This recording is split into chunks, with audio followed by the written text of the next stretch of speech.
Hi guys, welcome to our YouTube channel Bong views. আমি শিলাজিৎ, আমি সুদীপ্তা। আপনারা যারা এখনো পর্যন্ত আমাদের চ্যানেলটা সাবস্ক্রাইব করেননি তারা প্লিজ এক্ষুনি আমাদের চ্যানেলটা সাবস্ক্রাইব করে নেবেন আর নোটিফিকেশন বেল অন করে নেবেন পরবর্তী ভিডিওগুলোর জন্য নোটিফিকেশন পেতে। আর যারা আমাদের চ্যানেলটা সাবস্ক্রাইব করেছেন তাদেরকে অসংখ্য ধন্যবাদ। আর যারা ফেসবুক পেজে দেখছেন তারা অবশ্যই পেজটাকে ফলো করে যাবেন আর পছন্দ হলে অবশ্যই ভিডিওগুলোকে লাইকও করবেন। তো আজকে নিয়ে চলে এসেছে আমরা আবার একটি বাংলাদেশের পলিটিক্যাল একটা টপিক নিয়ে ভিডিও। তো যদিও এই ঘটনা 10 মাস হয়ে গেছে কিন্তু তার রেশ এখনো বর্তমান এবং এটা বাংলাদেশের মানে শুধু বাংলাদেশ না, আমার মনে হয় পুরো গ্লোবালি একটা যথেষ্ট প্রভাব ফেলেছে এবং বাংলাদেশ তো ডেফিনেটলি তো সমস্ত কিছুই বাংলাদেশে তোলপাড় করে গেছিল ওই 2-3 মাসে যা ঘটেছিল।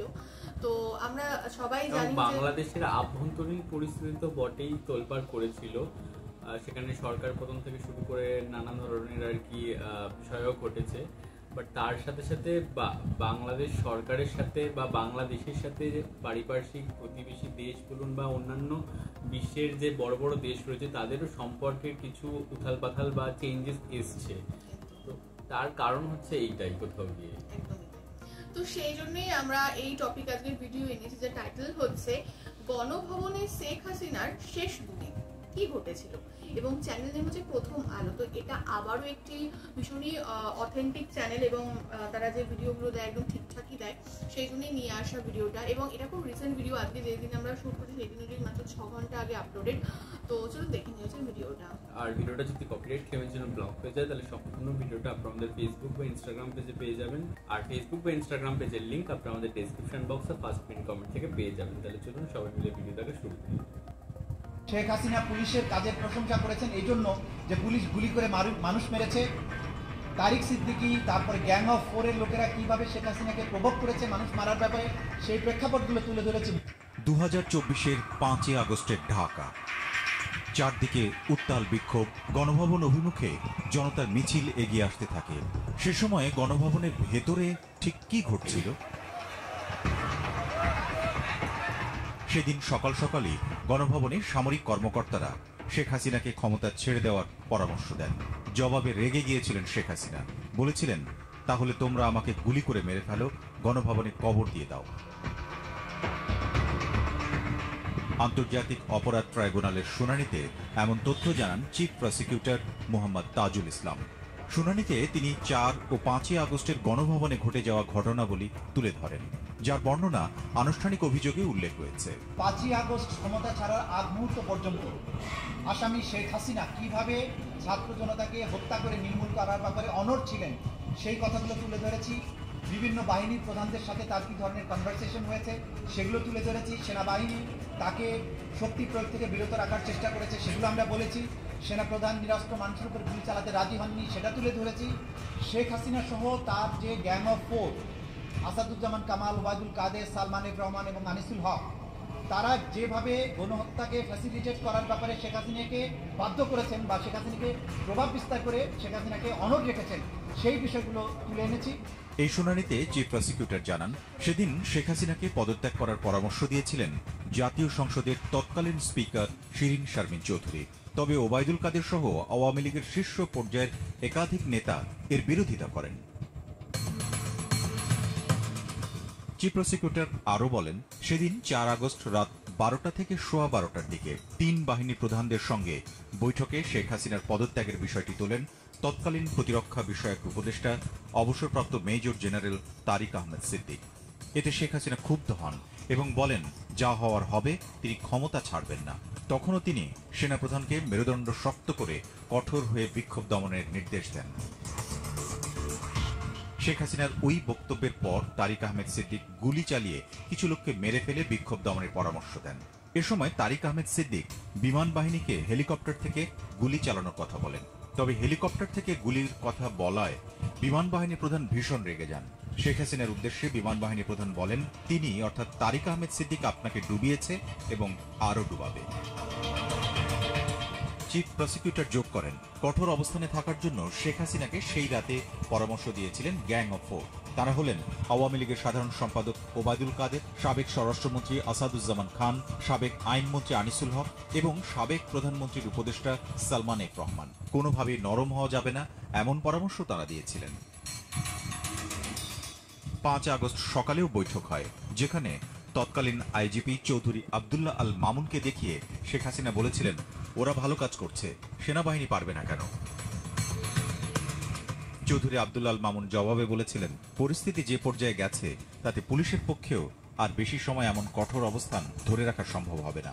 অস্ত্র গোলাবারুদ আর অবশিষ্ট নেই, ফোর্স টায়ার্ড হয়ে গেছে।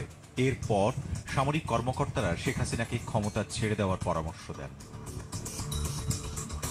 সামরিক কর্মকর্তারা শেখ হাসিনাকে একটি কক্ষে নিয়ে যান।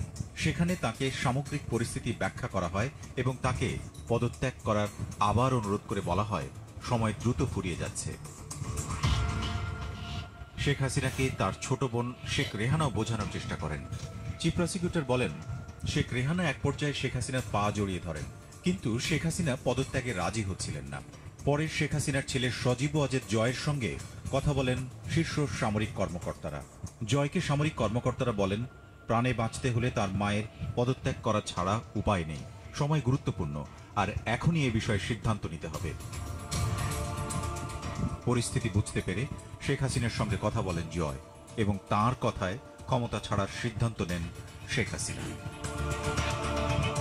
চিফ প্রসিকিউটর বলেন, শেখ হাসিনা একটি ভাষণ রেকর্ড করে টেলিভিশনে প্রচারের ইচ্ছা পোষণ করেছিলেন, তবে সামরিক কর্মকর্তারা তাতে অপারগতা প্রকাশ করেন। সময় সংকটের কারণে শেখ হাসিনাকে গোছানোর জন্য সময় দেওয়া হয়েছিল ৪৫ মিনিট।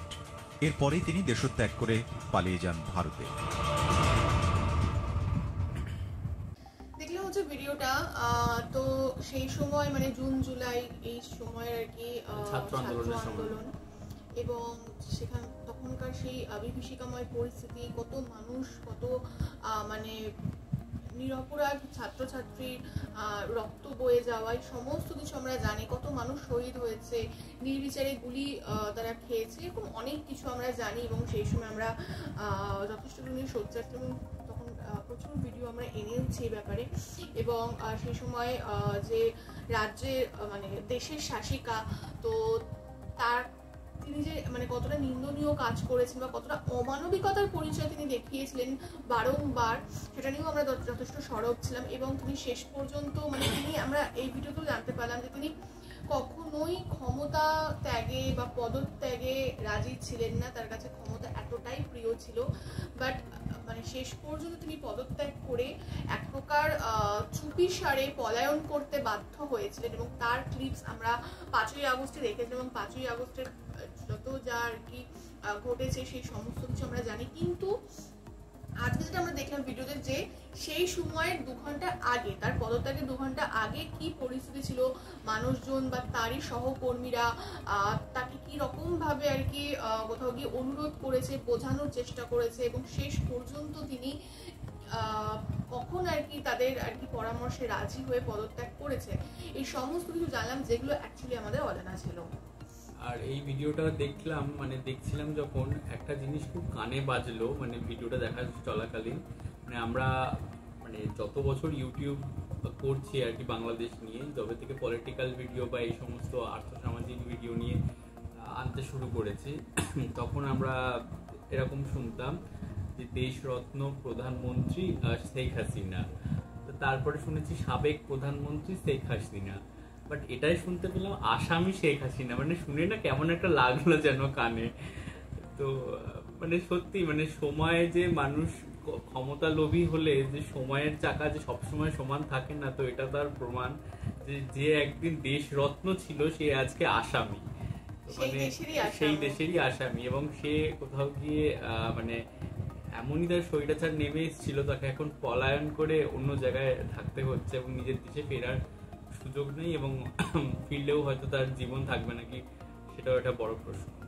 যাই হোক, আর একটা জিনিস মানে ভীষণই অবাক লাগলো যে মানে আমাদের যেমন রাষ্ট্রের আর কি যে সেনাবাহিনী, নৌবাহিনী, বিমান বাহিনী, এরা দেশের নিরাপত্তার জন্য বা দেশের জনসাধারণের নিরাপত্তার জন্য থাকে, বাট এখানে কোথাও গিয়ে দেশের জনগণকেই হত্যা করার জন্য যে বিমান থেকে গুলি চালাতে বলা হচ্ছে।